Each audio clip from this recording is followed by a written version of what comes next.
اب رہی یہ بات اشرف جلالی کا یہ کہنا کہ معاذ اللہ بی بی حق پر نہیں تھی، جب فدق کا مطالبہ کیا اور سامنے سے یہ حدیث لائی گئی کہ نحن معاشر الانبیاء لا نرث ولا نورث، کہ ہم نے آپ کے بابا سے سنا ہے کہ ہم جو گروہ انبیاء ہیں نہ کسی کے وارث ہوتے ہیں نہ کوئی ہمارا وارث ہوتا ہے، یہ حدیث سننے کے بعد خاتون قیامت نے معاذ اللہ اپنی خطا کو تسلیم کر لیا اور خاموش ہو گئی۔ سب سے پہلی بات تو یہ کہ یہ حدیث جھوٹی حدیث ہے، گھڑی گھڑائی حدیث ہے، چونکہ جب بھی کسی حدیث کو آپ قرآن حکیم کے ساتھ ملا کر دیکھتے ہیں اور وہ حدیث قرآن سے ٹکرا رہی ہو، اس کا مطلب یہ کہ اس حدیث کی کوئی حیثیت نہیں ہے، وہ جھوٹی حدیث ہے۔ قرآن حکیم میں سورہ مبارکہ نمل کی 16ویں آیت میں اللہ سبحانہ و تعالیٰ یہ ارشاد فرماتا ہے وَوَارِثَ سلیمان و داؤدا، کہ سلیمان نبی داؤد کے وارث تھے، اس کا مطلب یہ کہ انبیاء کی وراثت ہوتی ہے۔ سورہ مبارکہ مریم کی 6 آیت میں جب اللہ سبحانہ و تعالیٰ حضرت زکریا کا ذکر فرماتا ہے کہ زکریا نے ہم سے دعا کی کہ اللہ مجھے اولاد نرینہ عطا فرما، یرثنی ویرث من آل یعقوب، کہ جو میرا بھی وارث ہو اور آل یعقوب کا بھی وارث ہو، اس کا مطلب یہ کہ انبیاء کی وراثت ہوتی ہے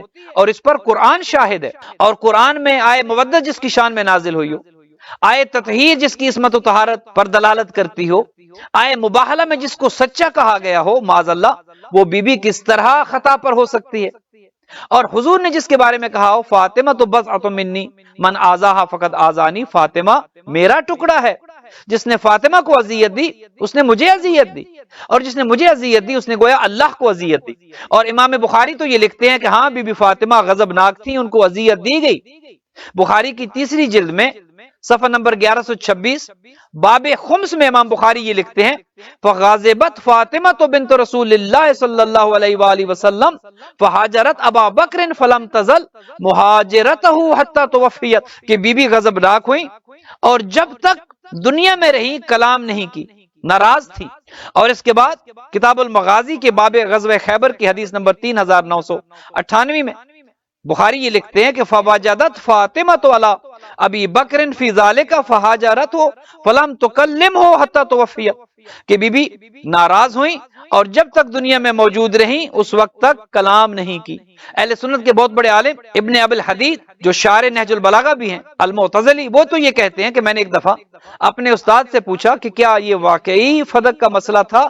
اور خاتون قیامت کو فدق نہیں دیا گیا، ان کا حق نہیں دیا گیا، کیا اس بات میں حقیقت ہے اور کیوں نہیں دیا گیا؟ تو ابن ابی الحدید المعتزلی یہ کہتے ہیں کہ مجھے میرے استاد نے کہا کہ ہاں یہ ہوا تھا، بی بی نے مانگا تھا اور اس لیے نہیں دیا گیا کہ اگر آج فدق واپس کر دیا جاتا، بی بی کی صداقت تسلیم کر لی جاتی تو کل یہ بات بھی مانی جاتی کہ حق خلافت بھی انہی کا ہے، کل حق خلافت کے لیے بھی دعویٰ دائر ہوتا اور خلافت بھی لوٹانی پڑتی اور پلٹانی پڑتی علی بن ابی طالب علیہ الصلوۃ والسلام کی طرف۔ یہاں تو اشرف جلالی کا معاملہ کچھ یوں ہے کہ مدعی سست گواہ چست۔ خلیفہ اول تو اپنے بارے میں یہ کہتے ہیں اور اہل سنت کے تمام منابع میں یہ بات موجود ہے، حضرت یہ فرماتے ہیں خلیفہ اول کہ میں نے اپنے کاموں کو سنبھالا جبکہ میں آپ میں سب سے اچھا نہیں تھا، اگر صحیح کام کیا تو اس میں میری مدد کرو اور اگر برا کام کیا تو مجھے روکو، کیونکہ میرے ساتھ بھی ایک شیطان ہے جو مجھے دھوکہ دیتا ہے۔ یہ اہل سنت کی بڑی بڑی کتب میں یہ بات موجود ہے۔ ابن الجوزی نے کتاب المنتظم میں سے لکھا ہے، ابن تیمیہ نے منہاج السنہ میں سے لکھا ہے، طبری نے اس کو لکھا ہے، صنعانی نے المصنف میں اس کو لکھا ہے، ابن کثیر نے اس بات کو لکھا ہے۔ تو